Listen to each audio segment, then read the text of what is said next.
Ya, coba perhatikan saja, sudah 3 kali Prabowo Subianto ini mengikuti pemilihan presiden dan wakil presiden. Tapi ya, Prabowo ini selalu saja gagal. Dan ketika sekarang usianya sudah menginjak angka 72 tahun, Prabowo Subianto ini pun masih berambisi untuk mengikuti pemilihan presiden.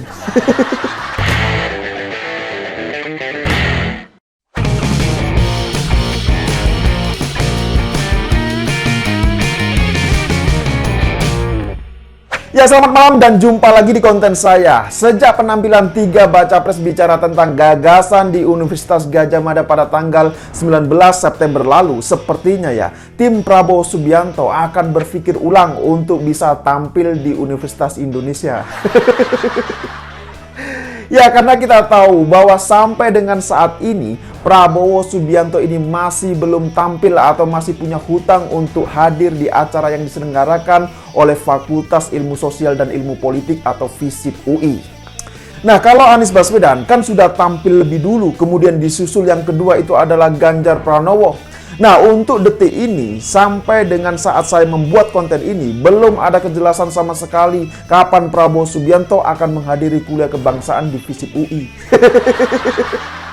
Dan ketika saya mencoba untuk mengamati perbincangan di media sosial, sepertinya ya, juga tidak ada banyak netizen maupun media mainstream yang mempertanyakan kapan Prabowo Subianto itu akan bersedia hadir untuk mengisi kuliah kebangsaan di FISIP UI.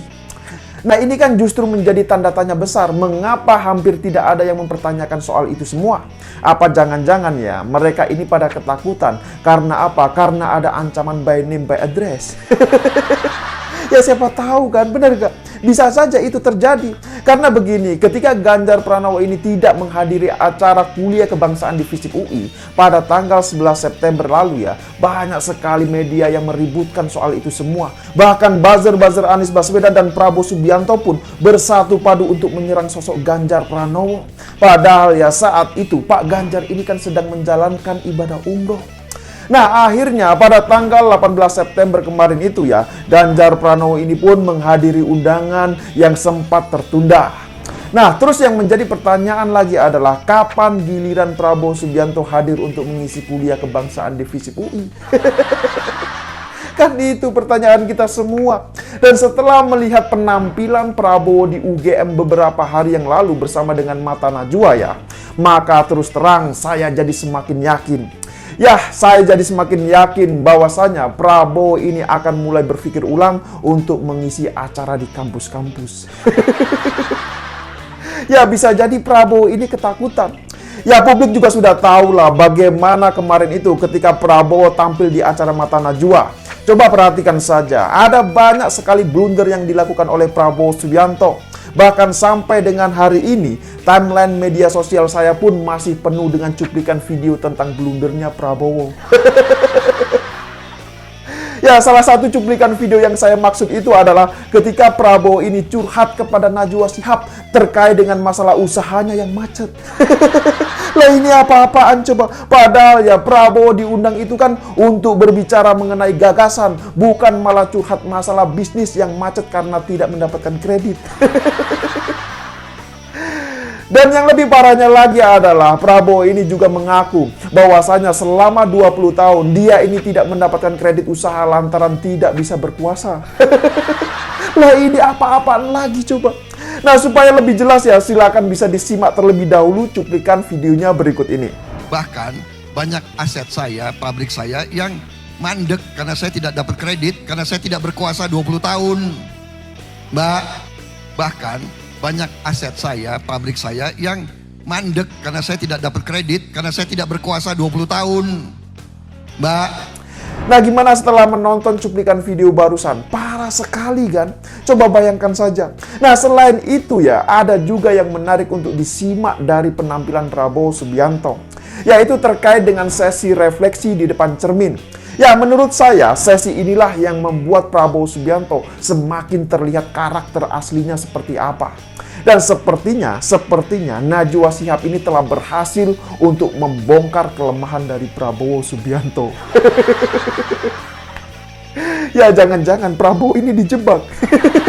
Ya, tapi tidaklah. Ya, jadi ketika Prabowo Subianto ini diminta oleh Najwa Shihab untuk melakukan refleksi di hadapan cermin, Prabowo ini justru menolak, tidak mau mengikuti aturan, coba. Coba bayangkan saja, lah ini apa-apaan? Ya, jadi saat itu Prabowo Subianto ini tidak mau mengikuti instruksi dari Najwa Shihab. Padahal apa? Padahal Najwa ini kan bertindak sebagai host atau pembawa acara. Harusnya ya, kalau memang Prabowo Subianto saat itu taat dengan aturan yang ada, ya Prabowo ini harus mengikuti apa yang diminta oleh Najwa Shihab. Kan seperti itu logikanya.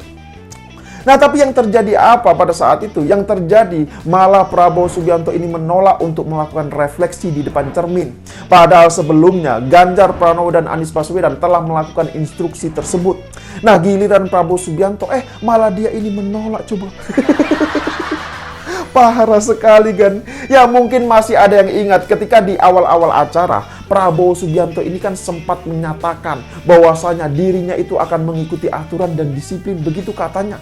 Tapi faktanya apa? Faktanya Prabowo ini mengingkari ucapannya sendiri. Lah, ini kan parah sekali kalau menurut saya.